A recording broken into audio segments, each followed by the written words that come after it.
Hi everyone, this is Darren, and I'm coming to you with the latest edition of the Hilltop Tech News.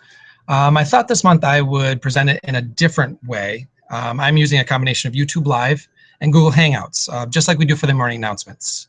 This is something that you could actually do with your students, or you could do it as the teacher to present material, video pen pals, how-to videos, tutorials in math, and so forth. There's a ton of options. Directions on how to do this are on the Hilltop Teachers website in the instructional technology area, and you just let me know and I can help you get this set up. So in this edition, we are going to cover a few things. We're going to be looking at the future of technology integration at Hilltop, what that could look like, being a technology leader for your students, digital literacy and citizenship, and also integrating technology versus just using technology. So let's go ahead and get started. So our first area we're going to look at is integrating technology into our teaching and learning and how it's essential. And the key word here is integration. Many of us use technology regularly, but are we making its use an engaging part of the daily routine where students are choosing tech to collaborate, solve meaningful problems, and share knowledge? Make the learning the focus and then choose the best tech to integrate. Sometimes we choose a technology and then make it fit what we're teaching and learning. We need to do the opposite. We'll address more integration and versus use later on. So true integration takes a vision. And as you can see here, as a classroom teacher, you are the technology leader for your classroom. And your vision is important. And your plan for integrating technology is important.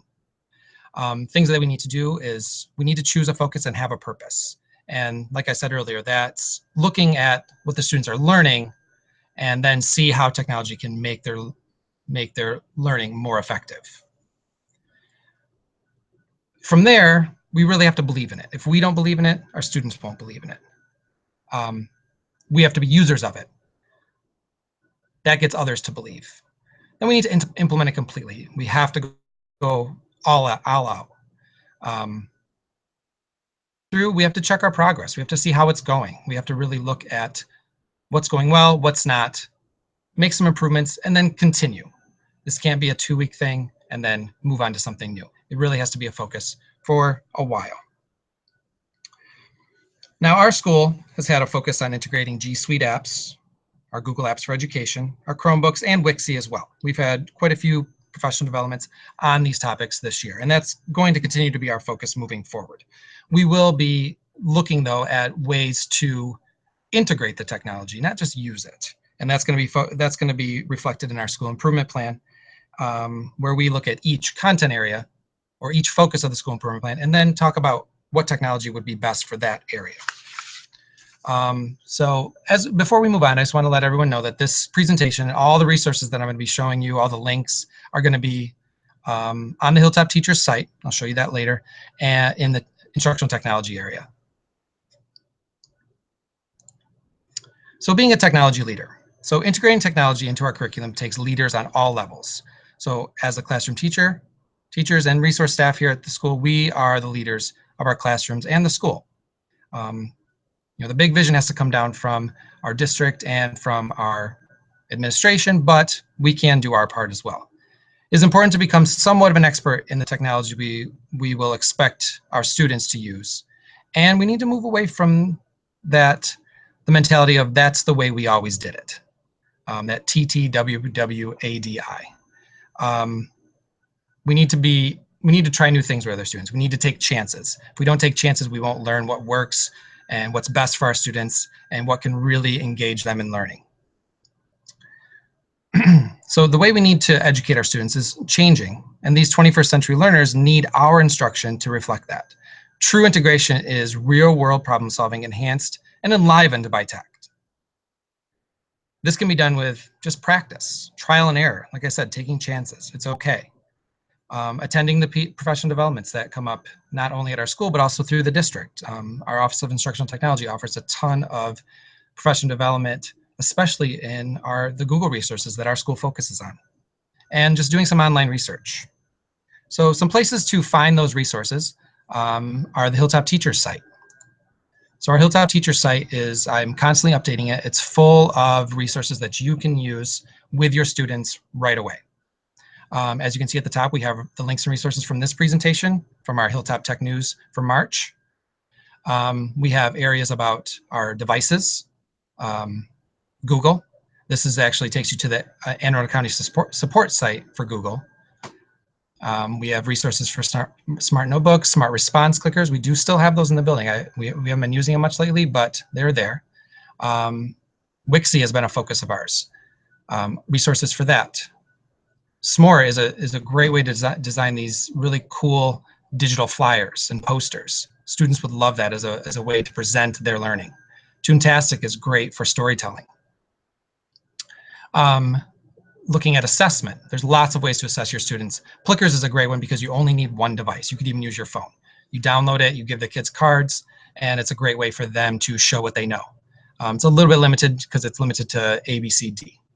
Kahoot is gamified assessment. Google Forms has a great way to quiz your students and collect scores. You can grade right on the spot.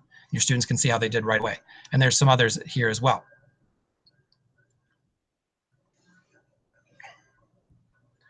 So take a look here, when you have a chance, and as always, let me know if you have any questions, and we'll come back to this very soon. Next, I wanted to take you, or I'm sorry. Next, I wanted to take a look at the Maryland teacher technology standards, and it's as a leader and becoming a technology leader, it's something to really look into.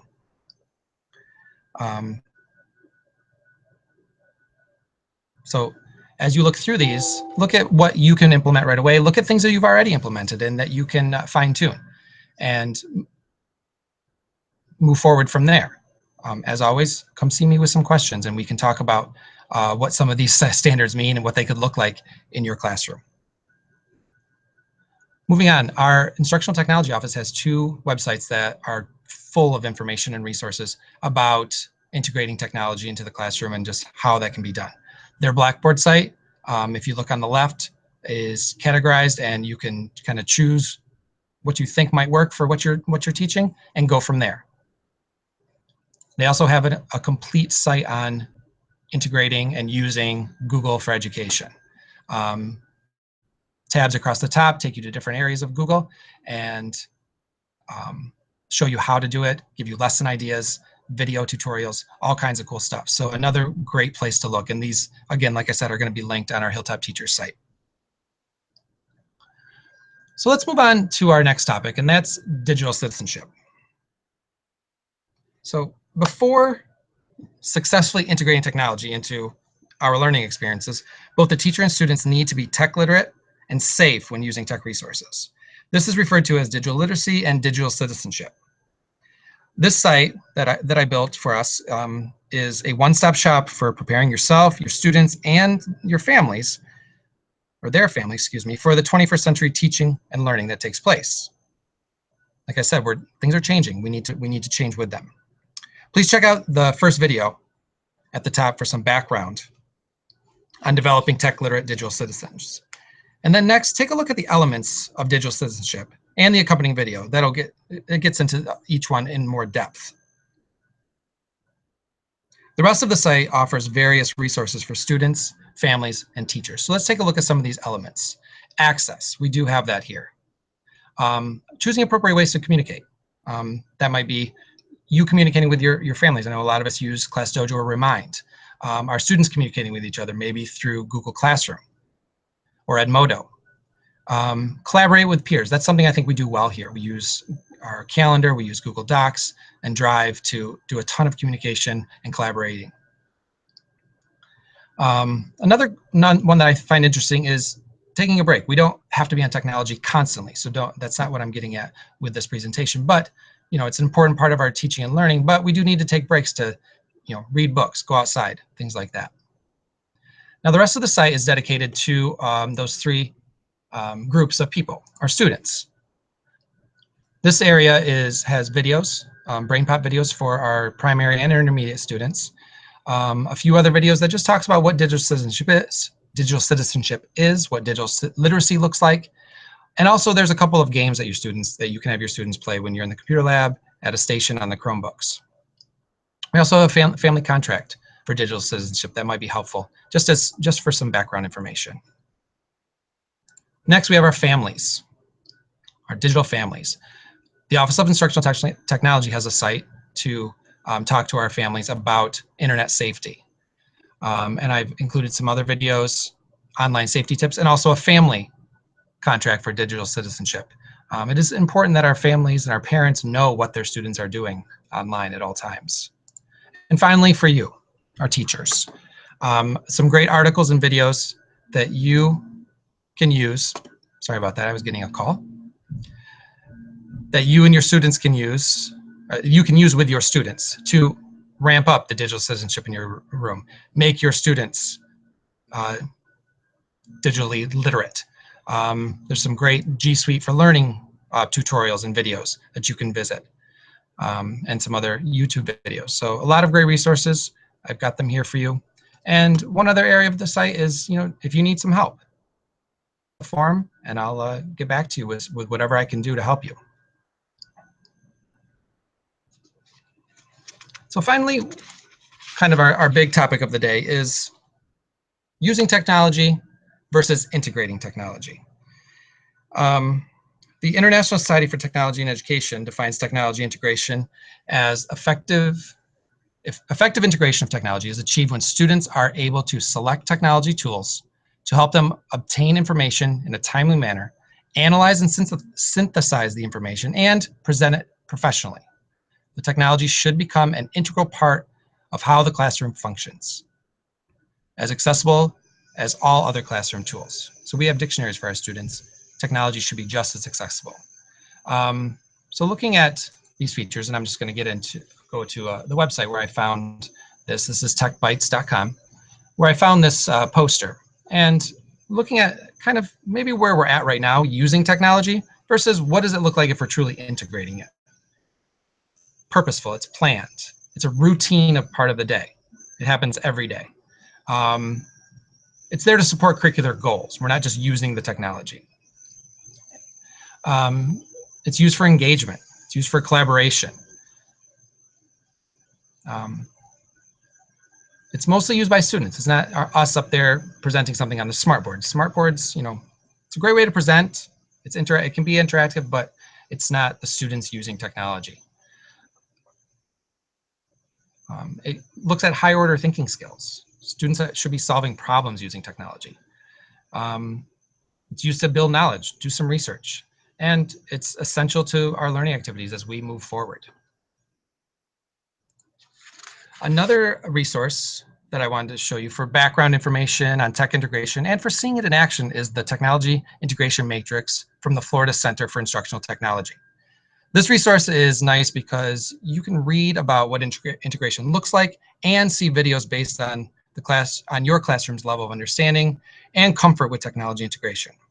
So go ahead and please take some time and check this out. It'll be linked on our Hilltop teacher site in the instructional technology area. The area that I've really focused on was the adaptation area. And through there, I feel like that's where our building is as far as level of understanding and readiness to use technology. And if you go through here, you see some descriptions, and also there are some videos that really get into what it could look like in a classroom, and it goes across content areas. So some great videos to check out just to see and get you started. So, well, I hope you found this edition of the Hilltop Tech News helpful. I'm back at our Hilltop Teachers site, bit.do/Hilltop Teachers, and I'm in the instructional technology area. As you can see at the top, we have our link to all of our resources. And here, you will see all of our slides, as well as this presentation right here. As soon as it loads, there we go. It's this presentation here, and also some other links that we went over today. So please take a look. I hope you found this helpful. And as always, I'm here to answer all your questions and support you in any way that I can. Everybody, take care.